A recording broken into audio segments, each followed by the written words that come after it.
Alright, bro. Let's go ahead and get into it. You know, I watched this Giannis documentary, right? And I just decided to, let's go ahead and react to it, right? Like I knew about this documentary coming out because it was like commercials and stuff like that about this documentary was gonna air. But yeah, I just really just haven't took the time to actually actually look for it or not look for it, but I because I already knew where it was at. But like actually go on my way to actually buy Amazon Prime again because I usually buy it during the NFL season, buy it again and then actually look, and then actually watch it. This documentary came out on February 19th. I think I canceled my stuff February 14th, which is the crazy part because if I would just kept it like a couple more days, I could have been watched this documentary. But it's by February 14th. I just, didn't even think about renewing it. So here I am. And so now I'm going to, react to it and, break down how I feel about certain stuff. And yeah, this was an amazing documentary. I want you guys to check it out. If you can like actually get Amazon Prime or Prime Video, I say do it if you can. Now this if you can because everybody don't have the situation to actually go out there way to get Prime Video because it is expensive. Don't get me wrong, it is expensive. But let's go ahead and get into it. So Giannis, he was born in Nigeria. Now folks didn't know this because he had to clarify this like multiple times in interviews before this documentary came out that he was actually born in Nigeria and him and his family moved to Greece, right? Because the reason why he had to move from Nigeria because the situation and living condition was just not good or sustainable enough to actually live there long term. I believe it was something to do with like some type of oil leakage or something like that. It was like all over the place. Some type of leakage was going on. Then the water was not drinkable at all. So yes, that wasn't like an actual good living situation. So they moved to Greece, and the Greece lifestyle wasn't like cheap. So Giannis and his brother, they decided to, try to do stuff to actually, keep up. Now, because this wasn't like no side income, this was like actual living income that they was fighting for. So they decided to sell a bunch of stuff, different stuff, all on the corners of streets and stuff. When they feel like that wasn't enough, they feel like okay, they decided to come together and find like some type of other avenue to actually put up a sustainable and livable income. So they decided to try to get into basketball. And Giannis told a story about how he looked at Kobe Bryant, how much he made. He was like astonished about how much he was making. And he just felt like if he could just get 100K, that he felt like that was enough for his, talent. So Giannis, he decided to get into basketball. So he started out as like a ball boy, or sort of like a ball boy, and he would like wipe up the courts and stuff when it was necessary. So he was doing that, and then once he actually got on the team, that's when he started to show out, and that's when scouts started to actually put eyes on him. And Giannis' dad was even surprised at how good he was at basketball. So yes, once the scouts got on him, and he started getting more and more attention, so that's when he started like rising up the draft boards and stuff like that. And then I believe what year did he get drafted? Like 2013, 2020. Oh, I forgot. But this was the Anthony Ben draft. Everybody know what I'm talking about when he got drafted #1. And yeah, we all know he got drafted by the Bucks. Pretty high for a prospect like of his caliber because dog, like they was moving away from like drafting like raw prospects in like high school like type tech because around Giannis, I think he was like barely 18, 19 years old. So yeah, it was moving away from like prospects that was like real young that had to really develop. So the fact that the Bucks actually took a chance on him and bet on his development is pretty like it's like you cannot make this stuff up. You have situations like that, you try those like moments like stick with you forever, bro. Like no cap, right? So Giannis, he tried to go through his rookie season. And this was the first time he actually tried to go at it alone with his family. And it was very hard on Giannis during this time because Giannis felt like he did for his family. Like nobody can really knock that. Like he said, if his family can't come here because during this time, Giannis' family was trying to get a visa to, like a some type of visa or green card to actually try to be a living citizen in the United States. And that process take a long time. They was actually denying them at points. And he said if this don't work on a certain day, that he was gonna actually quit basketball and go right back to Greece and live with his family. Right, his family was convinced him to not do it and not do it. The only way they was just reassuring him that you living the dream. Continue to live the dream, and we gonna be on our way. That's what they was basically saying throughout the whole time. Giannis was in Milwaukee while they was still in Greece. So also during this time, he actually was getting adjusted to the lifestyle. Like he was happy to get a corn dog. He was happy to get a smoothie and stuff like that. He was still having habits of his lifestyle in Greece where he was just running, jogging, or I think at a point did he take a bike? No, I think it was just him just running, jogging to the arena, and he was actually asking folks for rides and stuff like that until he got his own car and stuff like that. So there was a point where he saw his brothers and he saw his mom and dad. They came to see him, and it was amazing. And that's when his play started to pick up. Then 2017. Or was it 2017? This is when he won the Most Improved Player of the Year award. And now this was most kind of got sad because 2017, yes, he won Most Improved Player of the Year award, but later on in 2017, before the 2017-2018 season started, his dad unfortunately passed away. It was a very sad moment in this documentary because you can tell there was actual raw emotions.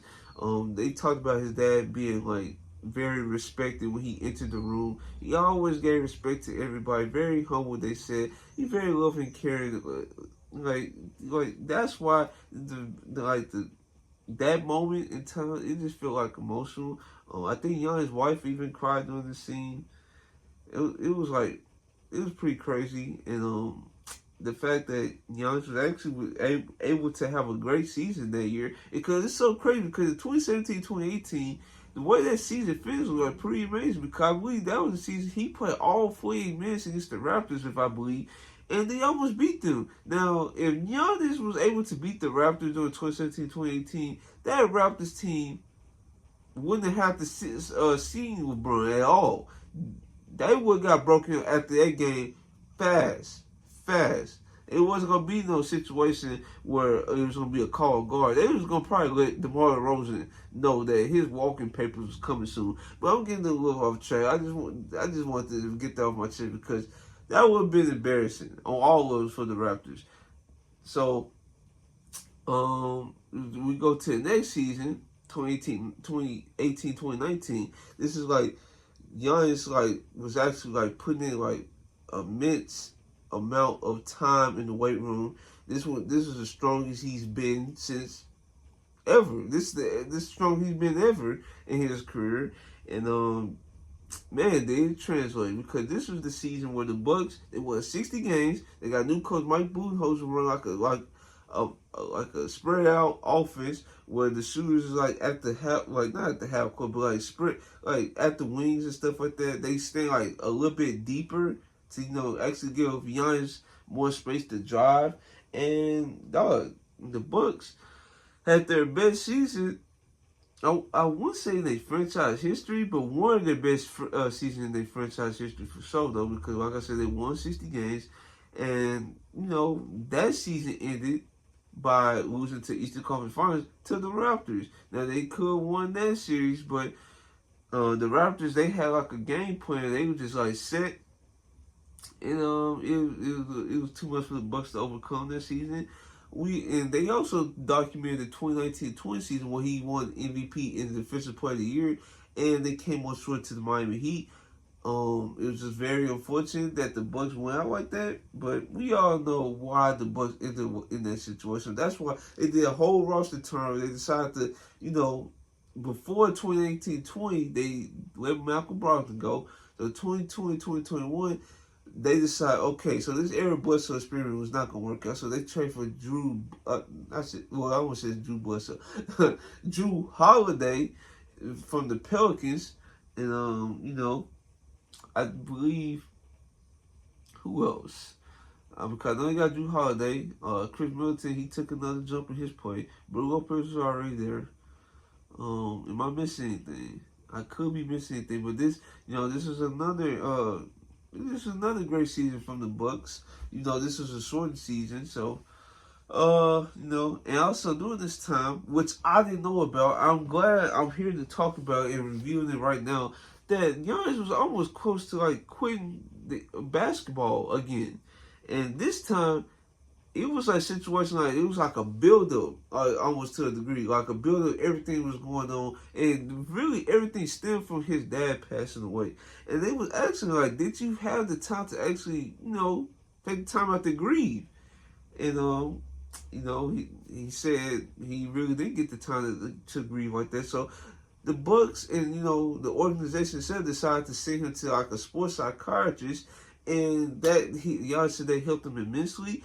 And it's pretty crazy, bro, because we hear situations like these, but it's always like in like an article or it's like public or something. And Giannis, he's like very behind the scenes, very family oriented. So you really don't know how this stuff was playing out. And from everybody that was talking, there was like an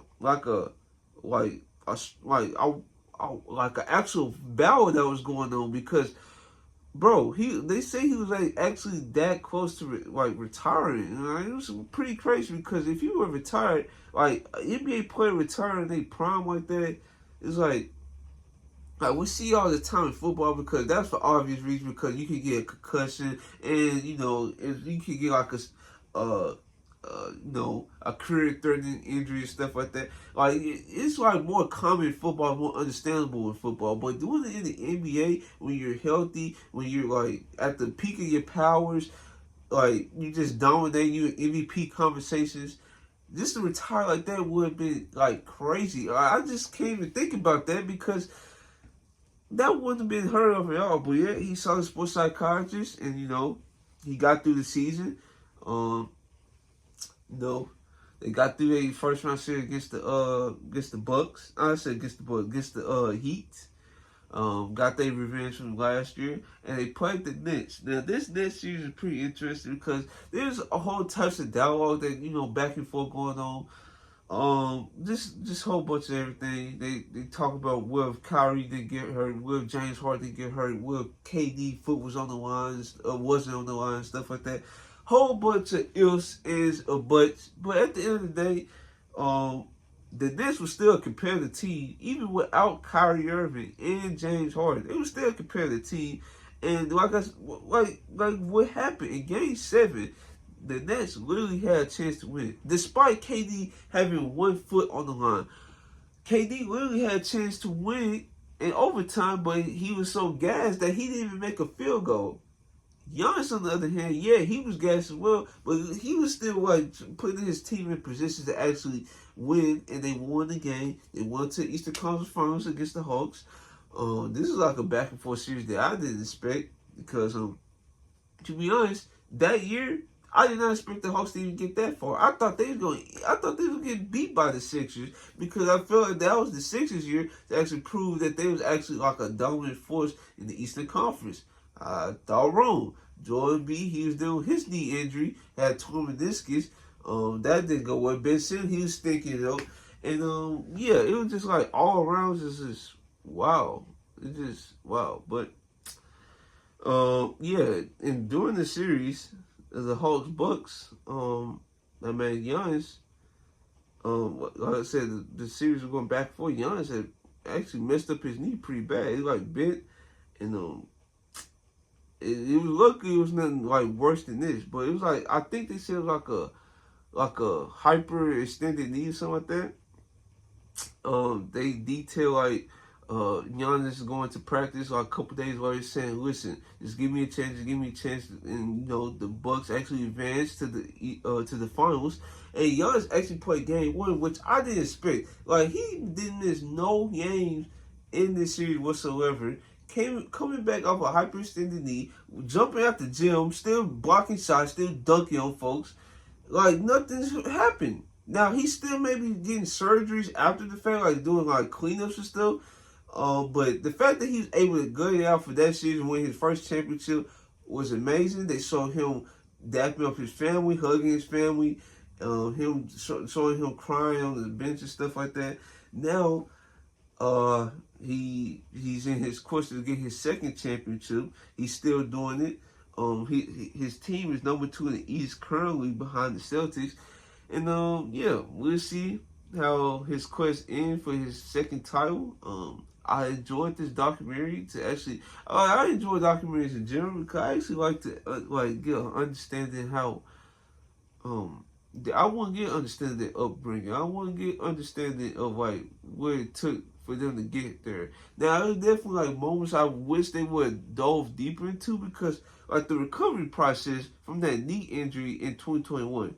How in the world he said he went through a process of walking, jogging, sprinting, then weightlifting. But I just wanted to actually see that process unfold. But they didn't get to, unfortunately, dive into it, which that would have been so cool if they did, though.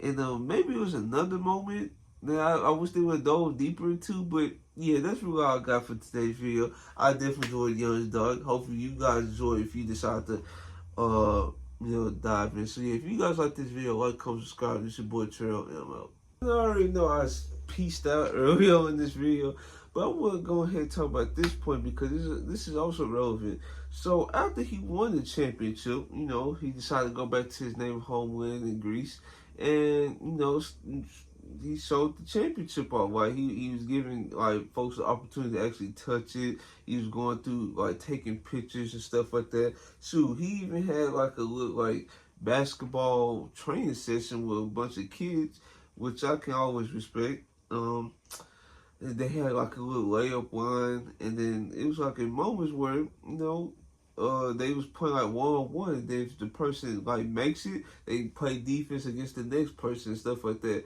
It's just like stuff like this. It's just like wow,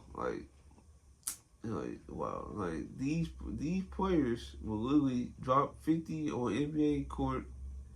And then and try give back to their native country and stuff like that.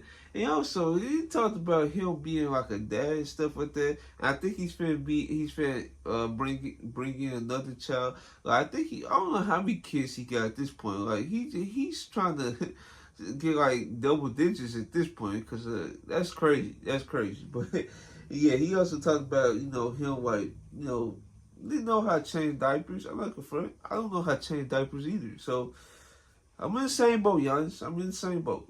I'm just glad I don't have kids right now. But yeah, he know how to change diapers. He even talked about. He said if it's like a poop situation, yeah, direct that to Mama. I handle the pee and stuff like that. So yeah, it's just great to like actually learn about the story of Giannis. We hear bits and pieces of it in the media and stuff like that, but actually, seeing a documentary of his trial and tribulations, actually, paying out to success, later on in his life and career, it is pretty amazing. So yeah, I'm officially signing out this video.